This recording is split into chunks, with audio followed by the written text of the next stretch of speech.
Welcome to this lecture, students. In previous lecture, we have already seen the role of parathormone or parathyroid hormone. So, just a minute.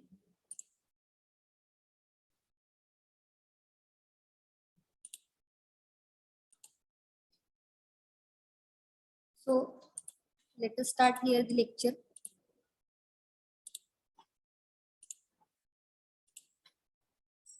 So, in previous lecture, we have seen the hyposecretion of the parathormone causes here it lowers the concentration of the calcium in the blood because parathormone is responsible for increasing the calcium level. So here when there is a hyposecretion of parathormone, the blood calcium level is decreasing and therefore there will be excitability of nerves will be increased and muscles causing muscle twitch and spasm म्हणलेला आहे म्हणजेच मसल्सला आपल्या स्नायूंना काय होतं झटका आल्यासारखं आपल्याला बघायला मिळतं आणि it is called as a parathyroid tetany or hypocalcaemic tetany. So here we can see असे अचानकपणे हाताचे जे स्नायू आहेत त्याच्यामध्ये आपल्याला ट्विचिंग किंवा स्पास म्हणलेलं आहे म्हणजे झटका आल्यासारखं होतं त्यामुळे हातपाय असे वाकडे झाल्यासारखे आपल्याला बघायला मिळतं जसं या डायग्राम मध्ये तुम्ही बघू शकता.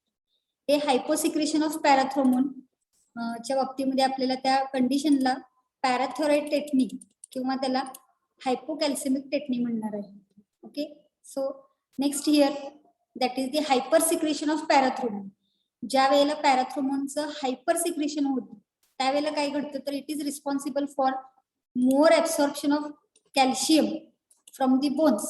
So here due to the hypersecretion of parathormone the calcium from the blood is getting absorbed into the blood and that means demineralization of bones resulting in softening, bending and fracture of bone.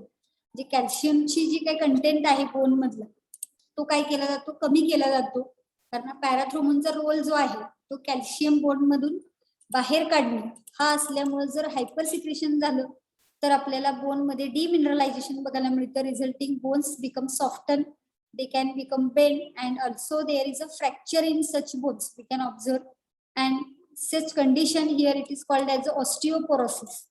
म्हणजे हाडं जे आहेत ते ठिसूळ होतात सच्छिद्र होतात या पद्धतीची कंडिशन असेल त्याला ऑस्टिओपोरोसिस म्हणलं जातं. and here it is common in women who have reached a menopause. in previous lecture in previous 11th standard we have already seen the skeletal disorders and in that this disorder we have already discussed osteoporosis हे females मध्ये women मध्ये आपल्याला जास्त प्रमाणामध्ये बघायला मिळतं during the menopause condition. Menstrual cycle stop झाल्यानंतर hormonal condition जी आहे ती चेंज होत राहते फिमेल्स बॉडीमध्ये त्या बंद होण्याच्या मेन्स्ट्रुअल सायकल फेजला आपण मेनोपॉज म्हणणार आहे इथं. ह्या मेनोपॉज मुळे ही कंडिशन आपल्याला बघायला मिळेल and there will be osteoporotic condition we can observe in the women. Also in men's we can observe this condition due to the hypersecretion of parathormone. So here you can see in the diagram this is the structure of a normal bone. This normal bone when there is a hypersecretion of parathormone the bone is showing pore formation म्हणजे बोनच्या मध्ये तुम्हाला इथे छोटे छोटे hole तयार झालेले बघायला मिळतील आणि बोन जे आहे हे bone with osteoporosis second condition मध्ये दाखवलेलं याला ऑस्टिओपोरोटिक बोन म्हणणार आहे आपण की ज्याच्यामध्ये फ्रॅक्चर होण्याची कंडिशन जास्त असते बेंडिंग होण्याची कंडिशन जास्त असते. हे बोन सॉफ्ट असतं रिलेटेड टू नॉर्मल बोन जर बघितलं तर हे सॉफ्ट आहेत बेंड होऊ शकतात त्याच्यामध्ये फ्रॅक्चर होऊ शकतं. हे नॉर्मल बोन मध्ये कॅल्शियम जास्त असल्यामुळे हे बोन कठीण असलेले आपल्याला बघायला मिळतं. हे हायपर सिक्रेशन ऑफ पॅराथॉर्मोन मुळे आपल्याला झालेलं बघायला मिळतं. Okay, now next here next gland we have to see that is the thymus gland. बघा आपण कोणत्या कोणत्या ग्लँड सुरुवातीपासून बघितल्या पहिल्यांदा हायपोथॅलॅमस बघितलं त्यानंतर पिट्युटरी ग्लँड बघितली पीनल ग्लँड बघितली थायरॉइड ग्लँड बघितली पॅराथायरॉइड ग्लँड बघितली 5 ग्लँड आपण बघितलेले आहेत आतापर्यंत. Next gland here we have to see that is the thymus gland. Okay, so here the thymus gland is located in the upper part of thorax on the dorsal side of the heart. So here this particular thymus gland it is located in the upper part of the thorax. In the thoracic region at the upper side we can observe the thymus gland on the dorsal side of the heart. हार्टच्या dorsal side वरती बघायला मिळते and it is soft pinkish in color and bilobed mass of lymphoid tissue. So this thymus gland, it is made up of lymphoid tissue. It is bilobed mass. It is soft in structure and it is pinkish in color. And it is a prominent gland at the birth.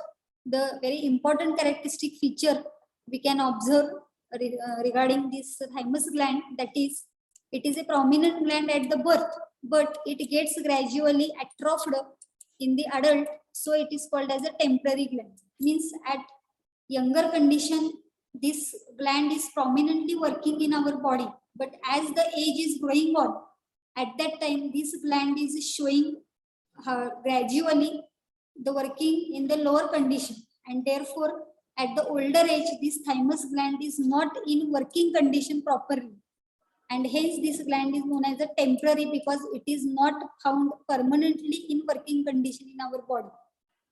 म्हणजे थोडक्यात काय की बाकीच्या सर्व Gland पेक्षा वेगळं characteristic ह्या thymus Gland मध्ये काय मिळतं आपल्याला, तर it is properly working, prominently working gland at a younger condition, at the birth and during the birth up to the younger age. But when the age is growing, at that time the gland, this thymus gland is getting atrophied म्हणलेलं आहे. atrophied म्हणजे काय, हळूहळू त्याची working ability आहे ती कमी होत जाते. त्यामुळे ओल्डर एज मध्ये गेल्यानंतर आपल्याला थायमस ग्लँडची वर्किंग कंडिशन ही फारच कमी प्रमाणामध्ये बघायला मिळते. So it is not permanently working and hence it is called as a temporary gland. Okay. Next here we can see here location of this gland. So you can see here, this is the structure of our thoracic region. This is the lungs. This is the first lung, second lung, two pairs of lung. This is the heart. You can see here, this is the heart, and above the heart on the dorsal surface you can see this is the structure of thymus gland. Bilobed lymphoid tissue is present. This is right lobe, this is left lobe. हे पूर्ण जे structure दिसते हे thymus ग्लँडचं बायलोबड मास structure आहे. याचं location thoracic region मध्ये between the two lungs. On the dorsal side of the heart we can observe the presence of thymus gland which is working temporarily in our body.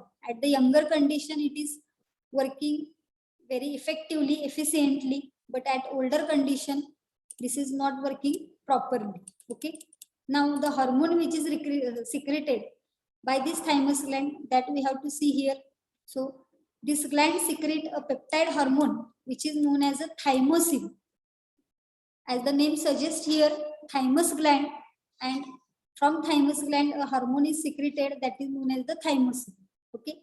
And this thymosin, it is responsible for differentiation of T lymphocyte which is present in our body and which is providing cell mediated immunity in our body. The immunity which is developed by the WBCs, as we have studied in the circulation chapter, the agranulocytes from WBCs or leukocytes. Agranulocytes are of two types, lymphocyte and monocyte. Lymphocyte and monocyte both are responsible for developing immunity. Out of that, lymphocytes are particularly responsible for developing immunity in our body, and from that lymphocytes are again two types, B lymphocytes and T lymphocytes. So here by this thymosin hormone which is secreted by thymus gland, the differentiation of T lymphocytes we can observe with the help of this thymosin which is providing cell mediated immunity to our body. आपल्या बॉडीला sale mediated immunity निर्माण करण्याचं काम ह्या thymosin hormone मुळे केलं जातं, कारण हा थायमोसिन आपल्या बॉडीमध्ये असणारे जे टी लिम्फोसाइट्स आहेत त्याच्या डिफरन्सिएशन साठी मदत करतात. How this T lymphocytes are differentiated and in which type these T lymphocytes are differentiated, that point we have to study in the another chapter, that is human health and diseases. So till this point we have to know that these lymphocytes are getting differentiated with the help of thymosin. एवढाच point इथे लक्षात ठेवायचा आहे. T lymphocyte म्हणजे नेमकं काय, त्याचं differentiation कोणकोणत्या सेल मध्ये होतं, सेल मेडिएटेड इम्युनिटी कशाला म्हणायचं, ह्या सर्वाची माहिती आपण ह्युमन हेल्थ अँड डिसीज मध्ये नंतर घेणार आहे. Okay. Next here, in addition to this role, thymosin is also promoting production of antibodies to provide humoral immunity. So antibody production is taking place in our body. आता कोरोनामुळे सर्वांनाच माहिती झालेलं आहे की अँटीबॉडीज आपल्या बॉडीमध्ये तयार होतात कोणत्याही पॅथोजनला मारण्यासाठी. तसंच अँटीबॉडी प्रोडक्शन साठी हा थायमोसिन आपल्या बॉडीमध्ये रोल प्ले करत असतो आणि अँटीबॉडी मेडिएटेड जी इम्युनिटी असते त्यालाच ह्युमरल इम्युनिटी असं सुद्धा म्हटलं जातं. त्यामुळे इथं antibody production to provide humoral immunity असं म्हणलेलं आहे. सेल मेडिएटेड इम्युनिटी म्हणजे काय, ह्युमरल इम्युनिटी म्हणजे काय, ती कशी तयार केली जाते, these details we have to study in the human health and diseases chapter. Okay, it plays a major role in the development of immune system. So when thymosin is playing in the cell mediated immunity and humoral immunity, that means this thymosin is playing major role in the development of immune system. आपल्या शरीरामध्ये जी immune system आहे, प्रतिकार क्षमता आहे, ती प्रतिकार क्षमता निर्माण करण्यासाठी महत्वाचा रोल जो प्ले केला जातो तो कोणत्या हार्मोन कडून केला जातो, तर थायमोसिन हार्मोन कडून केला जातो. ओके, आणि म्हणूनच आपण म्हणू शकतो की यंगर एज मध्ये आपली प्रतिकार क्षमता चांगली असते, पण ओल्डर एज मध्ये आपल्याला आपली प्रतिकार क्षमता थोडीशी कमी झालेली बघायला मिळते. याचं कारण हे आहे की thymus gland is not permanently in working condition in our body at the from birth up to the younger or adult stage. काही ठराविक एज पर्यंत आपली प्रतिकार क्षमता खूप चांगली असते, but above the 40 age or 45-50 age slowly the immune system, आपली जी काही प्रतिकार क्षमता आहे ती स्लो डाऊन झालेली बघायला मिळते, because at that time this thymus gland is not working efficiently, it is getting atrophied. So here the differentiation of T lymphocyte, the production of antibodies, it is going on decreasing condition at the older age due to the atrophied condition of the thymus gland. Okay, त्यामुळं जर older age मध्ये बघितलं, म्हातारपणाच्या माणसांच्या मध्ये बघितलं तर development of immune system proper way मध्ये होत नाही. हे त्याचं कारण आपल्याला सांगता येईल. ठीक आहे, तर ही थायमस ग्लँडच्या बाबतीमधली माहिती झाली. Next here we have to see the next gland, that is the adrenal glands. On kidney, two pairs we can observe kidneys in paired condition, and on these two kidneys the glands are present which are known as the adrenal glands. So first of all we have to see some morphological characteristics regarding this adrenal glands. So here adrenal glands have dual origin, that is from mesoderm and ectoderm. जसं आपण pituitary ग्लँडच्या बाबतीमध्ये बघितलेलं होतं की pituitary Gland is made up of ectodermal in origin and endodermal in origin.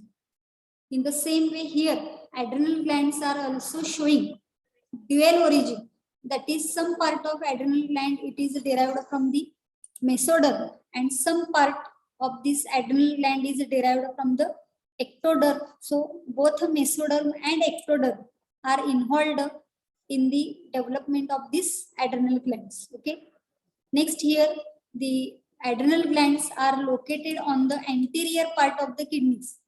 So these are located on the anterior part of these kidneys, and these glands are showing two distinct regions as adrenal cortex and adrenal medulla. So outer region which is thick known as a cortex or adrenal cortex, and inner region is thin which is called as a adrenal medulla. या पद्धतीने दोन reasons आपल्याला ऍड्रेनल Gland मध्ये सांगता येतील. So here we can see the location of these glands. So these are the pair of kidneys, bean shaped kidneys, आणि त्या किडनीच्या वरच्या बाजूला तुम्हाला अशी एक येलोइश रंगाची ग्लँड्स बघायला मिळतील. राईट किडनीवरती राईट ऍड्रेनल ग्लँड असेल, लेफ्ट किडनीवरती लेफ्ट ऍड्रेनल ग्लँड असेल. हे त्याचे मॉर्फोलॉजिकल स्ट्रक्चर झालं. आणि जर अॅनाटॉमिकल बघायचं झालं तर इकडे तुम्ही बघू शकताय की ह्या किडनीच्या वरती हे ऍड्रेनल ग्लँड आहे. and this adrenal gland, when we take a vertical section VS of these glands, we can observe the outer region which is thick, that is known as the adrenal cortex, and inner matrix region it is known as the adrenal medulla. जसं आपण किडनीच्या बाबतीमध्ये VS of kidney, vertical section of kidney we have studied in the 11th standard. So kidney is also showing two part renal cortex. Outer region is known as the renal cortex and inner region is known as the renal medulla. आठवते का structure बघा, आपण किडनीचं structure बघितलेलं होतं. In the same way here also the outer region is known as the adrenal cortex and middle region is known as the adrenal medulla. कोणताही organ जर आपण बघितला त्याचं हिस्टोलॉजिकल स्ट्रक्चर, जसं आपण सेरेब्रमची माहिती बघितलेली होती ब्रेनची, आउटर कॉर्टेक्स सेरेब्रल कॉर्टेक्स म्हणलं जातं आणि इनर रिजन जो आहे तुला सेरेब्रल मेडुला म्हणलं जातं. कोणत्याही ऑर्गनच्या बाबतीमध्ये ह्युमन बिईंग मध्ये पर्टिक्युलरली आपण स्टडी करत असताना ज्यावेळेला व्हर्टिकल सेक्शन आपण घेतो एखाद्या ऑर्गनचा, त्यावेळेला आउटर रिजन जो आहे त्याला कॉर्टेक्स म्हटलं जातं, इनर रिजन जो आहे त्याला मेडुला म्हटलं जातं. In the same way here, this adrenal gland, it is showing two parts. Outer region is known as the adrenal cortex and inner region it is known as the adrenal medulla. Okay. So first of all, we have to see the structure of adrenal cortex and the hormones which are secreted by the adrenal cortex. And then we have to see the hormone which is secreted by the adrenal medulla. There are different hormones which are secreted by adrenal cortex because there are different regions which are present in the adrenal cortex that we have to see first here. So here we can see the first part of this adrenal gland, that is adrenal cortex. Here adrenal cortex, it is derived from the embryonic mesoderm. So adrenal cortex region is particularly derived from the embryonic mesoderm, and adrenal cortex is secreting many hormones. Togetherly these hormones are known as corticoids. हा शब्द इथं फार महत्वाचा आहे. ऍड्रिनल cortex मधून जेवढे काही hormone secret केले जातात त्या सर्व हार्मोनला काय म्हणलं जातं, कॉर्टिकॉइड्स म्हणलं जातं. कॉर्टिकॉइड हार्मोन्स म्हणले जातात. Okay. And this adrenal cortex region, it is distinguished or differentiated into three regions, three parts. The first part, it is known as the outer thin zona glomerulosa. Just a minute.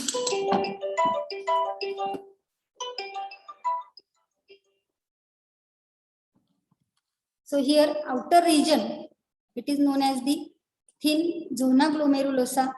Next middle part thick, which is known as the zona fasciculata, and third part inner thin zona reticularis. So in this way the adrenal cortex is divided into three regions. बघा outermost जो आहे तो thin आहे, zona glomerulosa म्हणलेला आहे. Middle region is thick and it is known as a zona fasciculata, and third region, inner region, that is known as the zona reticularis. So zona glomerulosa, zona fasciculata, झोना रेटिक्युलरिस असे तीन reasons आपल्याला ह्या ऍड्रिनल cortex मध्ये बघायला मिळतात. Let us see in the diagram here. This is the transverse section of adrenal gland. The outermost layer, it is known as the capsule, and these are the two regions. The outermost region is known as the cortex, innermost region is known as the medulla, and the surrounding covering around this gland, it is known as the capsule. So when we study in the detail microscopic view, that we can see here the transverse section under the microscope, we can see like this. Here the outermost layer, that is known as the capsule, and then these are the three regions we can observe in the adrenal gland. So this is the outermost region. You can see here this particular region. This region is known as the zona glomerulosa, which is outermost region, which is thin.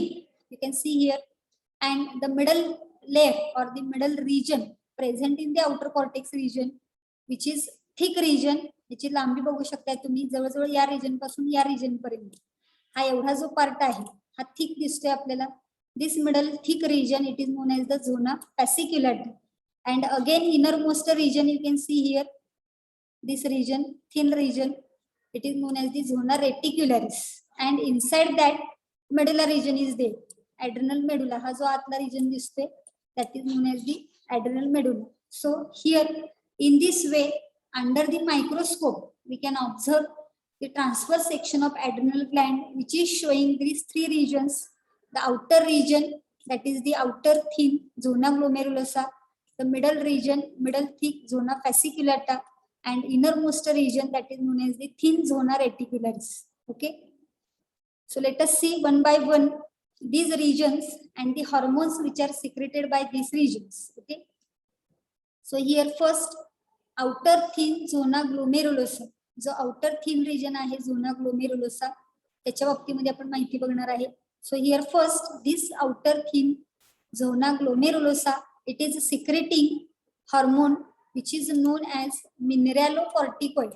As just we have seen, the hormones which are secreted by adrenal cortex region are commonly called as corticoids, and from that the outer thin zona glomerulosa region, it is secreting mineralocorticoids.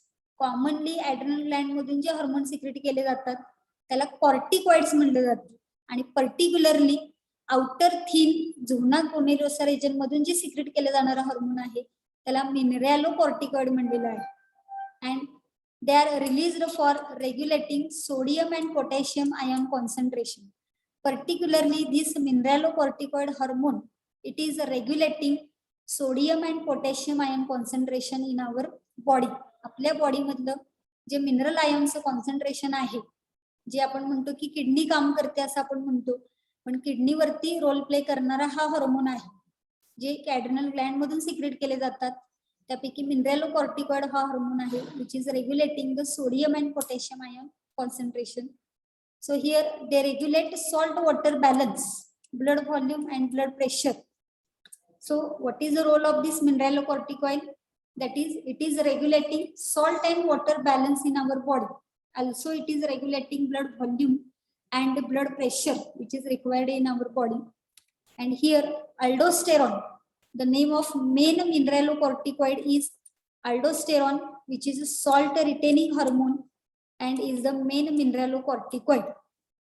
ज्या वेळेला आपल्या body मधलं sodium आणि potassium आयनचं concentration कमी झालेलं असतं त्यावेळेला आपल्या किडनीवरती हा अल्डोस्टेरॉन नावाचा हार्मोन काय होतो, ऍक्ट होतो.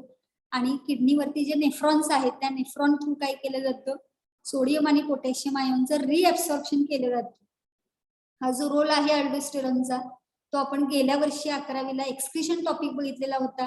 त्यामध्ये किडनीचं जे फंक्शनिंग आहे त्याच्यावरचा जो हार्मोनल कंट्रोल आहे त्यामध्ये या अल्डोस्टेरॉनची आपण माहिती घेतलेली होती. आठवत असेल तर बघा, नसेल तर 11वीचे नोट्स काढून वाचा, म्हणजे तुमच्या लक्षात येईल की आपल्या बॉडीमध्ये असणारं मिनरल आयनचं कॉन्सन्ट्रेशन जर मेंटेन करायचं असेल, if suppose in our body this sodium and potassium ion concentration is getting decreased, at that time these adrenal glands are stimulated and they are secreting this hormone outer thin zona glomerulosa. This layer is secreting mineralocorticoid. The name of this main mineralocorticoid is aldosterone, which is acting on our nephrons, that is the PCT region and DCT region or the loop of Henle region, and they are responsible for reabsorption of this sodium and potassium ion concentration. जेव्हा आपल्या शरीरामध्ये sodium आणि potassium ions ची कमतरता असते त्यावेळेला ऍड्रिनल ग्लँडला stimulation मिळतं. त्यामध्ये आउटर थिन झोना ग्लोमेरुलसचा जो पार्ट आहे त्याच्यामधून काय केलं जातं, अल्डोस्टेरॉन नावाचं मिनरॅलोकॉर्टिकॉइड सिक्रेट केलं जातं. त्याची ऍक्शन आपल्या नेफ्रॉनवरती PCT loop of Henle DCT वरती होते आणि सोडियम आणि पोटॅशियम आयनचं रिअब्सॉर्प्शन करण्याचं काम या हार्मोनमुळे तिथं झालेलं आपल्याला बघायला मिळतं.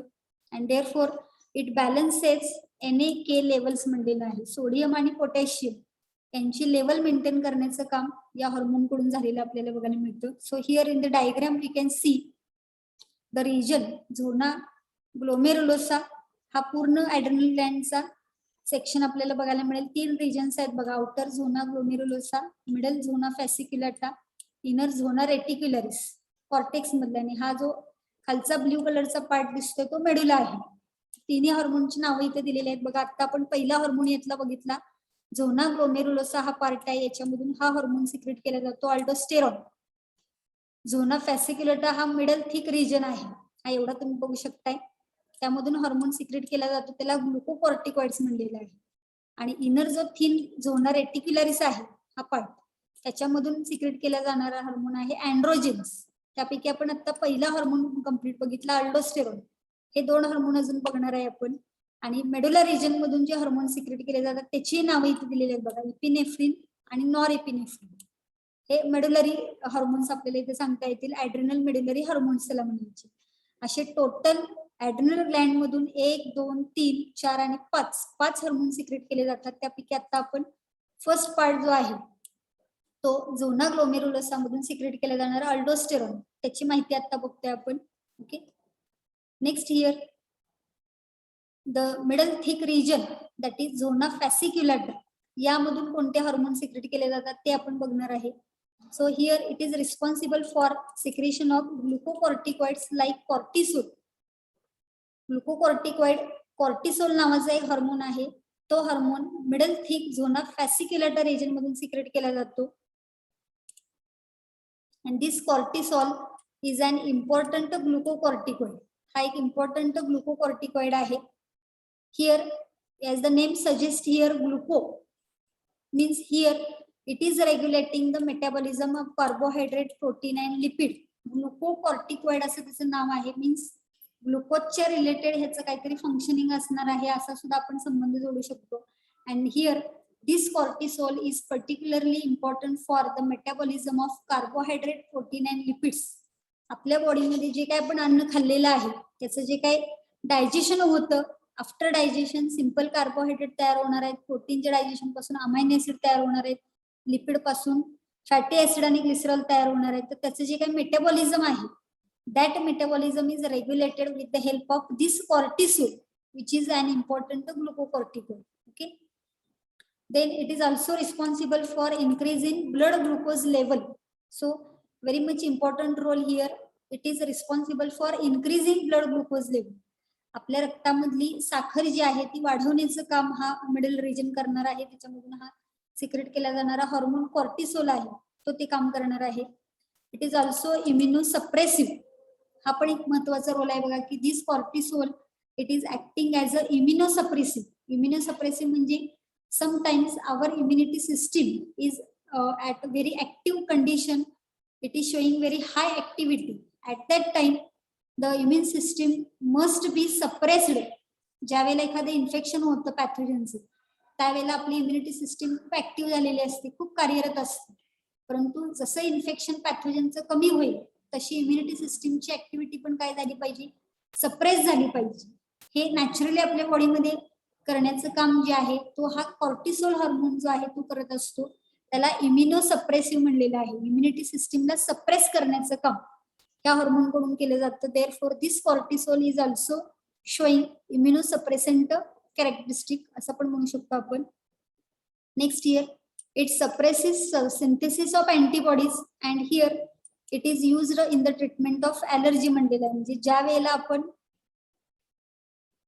जस्ट अ मिनिट, एक शंका आलेल्या विद्यार्थिनीची आपण नंतर सॉल्व्ह करूया ती. So here this is also immunosuppressive and it suppresses synthesis of antibodies म्हणलेलं आहे. So it is used in the treatment of allergy. ज्या वेळेला ॲलर्जी कंडिशन मध्ये काही अँटीबॉडीज आपल्या बॉडीमध्ये तयार होत असतात त्यावेळेला त्या अँटीबॉडीचं प्रोडक्शन आपल्याला सप्रेस करायचं असेल तर त्यावेळेला आपण हा हार्मोन तिथं वापरू शकतो ज्याला कॉर्टिसोल हे म्हणलेलं आहे. So here you can see and also it is prepares animals to face emergencies in nature. Animal मध्ये काही इमर्जन्सी कंडिशन आली तर त्याला फेस करण्याची क्षमता म्हणजे त्याला सामोरं जाण्याची क्षमता, त्या इमर्जन्सी कंडिशन मधून बाहेर काढण्याची जी कॅपॅबिलिटी आहे ती आपल्याला या कॉर्टिसोल हार्मोन मध्ये असलेली बघायला मिळते. So here you can see the second part zona fasciculata. This is the thick part.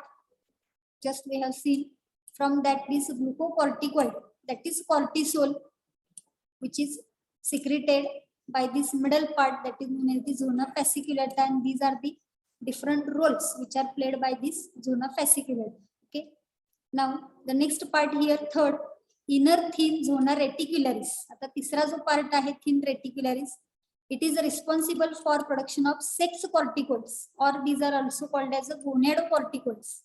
So here the hormones which are secreted by this inner region known as the zona reticularis, from these hormones the name is given to these hormones, that is the sex corticoids or gonadocorticoids. In males they have role in the development and maintenance of external sex characteristics. Male body मध्ये ह्या हार्मोनचा role काय आहे तर development and maintenance of the external sex characteristics. जे external sex characteristics, external body characteristics आहेत during puberty age मध्ये मुलांच्या मध्ये आपल्याला जे काही फिजिकल चेंजेस बघायला मिळतात तर त्याच्यासाठी रिस्पॉन्सिबल असणारा हा हार्मोन आहे सेक्स कॉर्टिकॉइड किंवा गोनॅडोकॉर्टिकॉइड म्हणलेला आहे. And here the excess sex corticoids in female causes adrenal virilism and hirsutism, that is excess hair on face, while in males it causes gynecomastia, that is enlarged breast. बघा इथं याचं meaning काय आहे. हे sex corticoid proper way मध्ये proper concentration मध्ये mail body मध्ये पण सिक्रेट केले जातात आणि फिमेल बॉडी मध्ये पण सिक्रेट केले जातात. फिमेल बॉडीमध्ये जर आपण बघितलं तर ब्रेस्टची डेव्हलपमेंट होते प्युबर्टी एज मध्ये, त्यासाठी हा हॉर्मोन रिस्पॉन्सिबल आहे. आणि मेल बॉडीमध्ये जसं आपण बघितले की एक्सटर्नल फिजिकल कॅरेक्टरिस्टिक्स आहेत मेल बॉडीमध्ये, जसे चेहऱ्यावरती केस येतात, अंगावरती केस येतात, हे आपल्याला मेल बॉडीमध्ये बघायला मिळते. तसं फिमेल बॉडीमध्ये ब्रेस्टची डेव्हलपमेंट होते. हे दोन टिपिकल कॅरेक्टरिस्टिक फीचर्स आहेत जे ड्युरिंग प्युबर्टी एज मध्ये आपल्याला बघायला मिळतात. आता इथं काय सांगितलेलं आहे की जर समजा एक्सेस सेक्स कॉर्टिकॉइड्स जर फिमेल मध्ये सिक्रेट केले गेले तर त्याचा इफेक्ट काय होतो, इट कॉजेस ऍड्रिनल व्हिरिलिझम आणि हिरसुटिझम म्हणलेलं आहे. त्याचं मिनिंग काय दिलेलं आहे बघा, एक्सेस हेअर ऑन फेस. काही वेळेला फिमेल्स मध्ये चेहऱ्यावरती केस वाढलेले जास्त प्रमाणामध्ये आपल्याला बघायला मिळतात. हे कशामुळे होते तर excess secretion of these sex corticoids. आणि मेल बॉडीमध्ये काही काही वेळेला आपल्याला गायनेकोमेस्टिया ही कंडिशन बघायला मिळते, that means enlarged breast due to hypersecretion of these sex corticoids by this inner thin zona reticularis. It is responsible for development of the breast, enlargement of the breast in the male body. Actually naturally जर बघितलं तर mail बॉडीमध्ये ब्रेस्टची development होत नाही, पण access sex corticoid secret झाल्यामुळे काही mails मध्ये आपल्याला ही कंडिशन बघायला मिळते. That condition here it is known as the gynaecomastia. त्यामुळे कोणत्या हार्मोनच्या सिक्रेशनमुळे किंवा कोणत्या ग्लँड मधल्या कोणत्या हार्मोनच्या सिक्रेशनमुळे गायनेकोमॅस्टिया ही कंडिशन बघायला मिळते, तर ग्लँडचं नाव सुद्धा लक्षात ठेवायचं ऍड्रिनल ग्लँड, आणि हार्मोनचं नाव लक्षात ठेवायचं तर sex corticoid which is secreted by this inner region thin zona reticularis. Okay, and here androgens and estradiols are produced by the adrenal cortex. मग याच्यामध्ये अँड्रोजेन नावाचा सेक्स कॉर्टिकॉइड हार्मोन जो आहे तो मेल मध्ये सिक्रेट केला जातो, इथं लक्षात ठेवायचं. आणि इस्ट्राडायल हार्मोन जो आहे तो फिमेल मध्ये सिक्रेट केला जातो. ह्या सेक्स कॉर्टिकॉइडची ही दोन नावं आहेत जी आपल्याला लक्षात ठेवायची आहेत. Androgens are the male sex corticoids or male gonadocorticoids म्हणणार आहे आपण. आणि estradiols are known as the female sex corticoids or gonadocorticoids which is secreted in the female body. आणि जर समजा ह्या अँड्रोजेनचं प्रमाण रेग्युलर प्रमाणापेक्षा जर जास्त झालं तर मेल्स मध्ये आपल्याला गायनेकोमॅस्टिया कंडिशन बघायला मिळते, एनलार्ज्ड ब्रेस्ट. आणि फिमेल मध्ये इस्ट्राडाइलचं सिक्रेशनचं प्रमाणापेक्षा जास्त झालं तर ऍड्रिनल व्हिरिलिझम आणि hirsutism that is excess hairs on face ही कंडिशन आपल्याला फिमेल्स मध्ये बघायला मिळते. नावं फक्त वेगळे दिलेले आहेत, बेसिक केमिकल कॉम्पोजिशन त्याचं सेम असतं. अँड्रोजेन आणि इस्ट्रोडाइल जसं आपण LH आणि ICSH हे दोन हार्मोन बघितलेले होते बघा. LH ल्युटिओनायझिंग हार्मोन हे फिमेल मध्ये म्हणलं जातं, ICSH interstitial cell stimulating hormone हे मेल मध्ये म्हणलं जातं. केमिकल कॉम्पोजिशन सेम आहे, फक्त मेल बॉडीमध्ये रोल वेगळा, फिमेल बॉडीमध्ये रोल वेगळा, त्यामुळे नावं वेगळी आहेत. तसंच इथं अँड्रोजेन हे मेल बॉडीमध्ये नाव आहे आणि इस्ट्राडायल हे फिमेल बॉडीमध्ये नाव आहे. Okay, so here you can see the third region zona reticularis हा रिजन आहे, झोना रेटिक्युलरिस, आणि त्यामधून सिक्रेट केले जाणारे हे हार्मोन अँड्रोजेन मेल मध्ये म्हणलं जातं आणि इस्ट्राडायल फिमेल मध्ये म्हणलं जातं. Okay, so in this way the adrenal cortex region is showing 3 parts and these 3 parts are secreting these 3 different hormones. Outer part मधून aldosterone, middle part मधून glucocorticoid आणि inner part मधून androgen. सगळ्याला कॉमनली काय म्हणलं जातं, कॉर्टिकॉइड्स म्हणलं जातं. अल्डोस्टेरॉनला मिनरलोकॉर्टिकॉइड म्हणायचं, कॉर्टिसोलला ग्लुकोकॉर्टिकॉइड म्हणायचं आणि अँड्रोजेनला सेक्स कॉर्टिकॉइड किंवा गोनॅडोकॉर्टिकॉइड म्हणायचं. ठीक आहे, so we will stop here, only 1 minute is remaining. The remaining information about these hormones disorders and the adrenal medulla hormones we have to see in the next lecture. Okay.